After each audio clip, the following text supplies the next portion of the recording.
Hi everyone, Comic Book Reviewer here. This time reviewing on Masters of the Universe, Icons of Evil, Beastman. Now, as you know, Masters of the Universe, Icons of Evil gave us stories and origins to the 2002 versions of Skeletor's Warriors, mostly Merman, Triclops, as well as Beastman, and the story is mainly meant to cover how Beastman came to be and how he joined Skeletor's forces when he was still Keldor. And the story mainly starts off in a sort of traditional jungle with someone saying, "I know of the one you'll seek." And it turns out that a weird shaman is talking to a hooded figure, and the hooded figure seeks a powerful warrior, and of course him saying, "Most impressive indeed. I trust he is to your liking." "Oh yes. He will do nicely."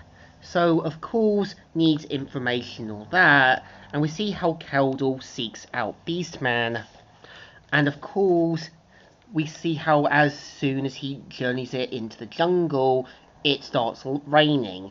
And of course, makes it to a small additional village, gets attracted to a sort of Catwoman, but of course, this leads to another issue, and Keldor having to deal with the Catwoman's boyfriend, and him saying, "Fool, you try my patience."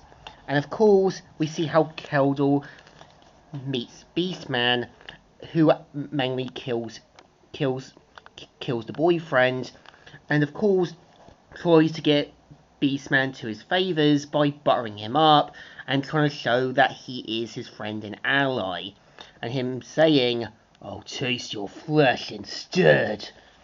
And we kind of see how Beastman tries to go against Keldor, and we see how Keldor has to think on his feet, but due to Beastman being a powerful, intimidating force, he proves to kind of be more of a match for Keldor, and starts throwing him around like a rag doll, and of course flings him across and tries to go for him.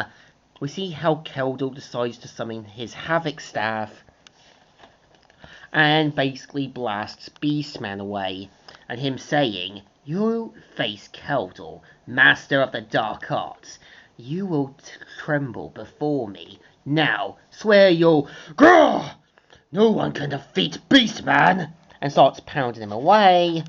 And of course, we kind of see how, obviously, the other locals try to use tranquilizer darts, which obviously put Beastman to sleep.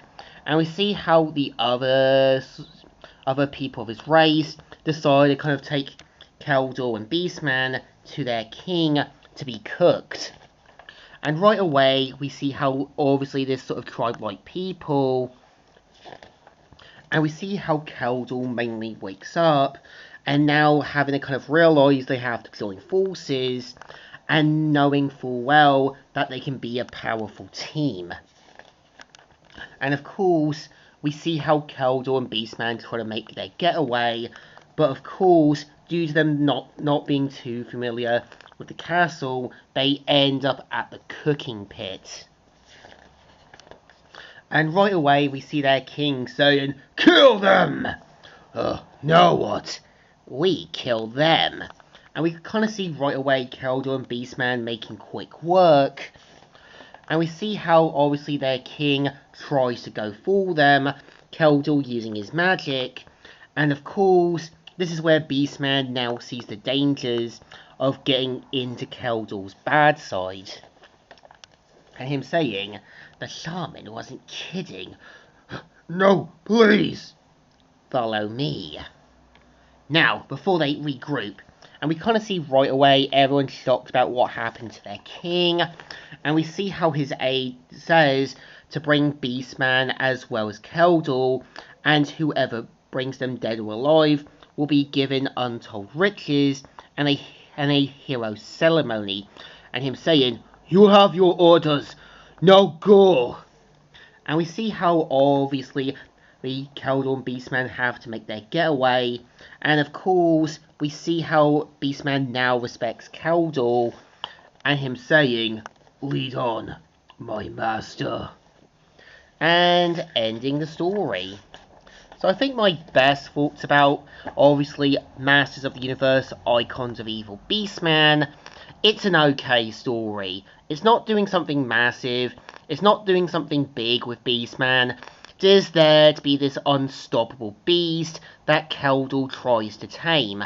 I think there's a lot of ideas you can definitely do with Beastman's origin. I can see where the more recent He-Man cartoon from the 2021 series was going for, making him like this hunter, someone who was a bit more scrawnier, but when empowered, becoming more of this beast-like character. I think there's an idea that you can make him this Kraven the Hunter-like character, and I think it's there. It just feels more like it's working with whatever was given. An okay story, not the best, but still deserves our thumbs in the middle. Kind of alright, but kind of okay. So, comic book reviewer here, signing out.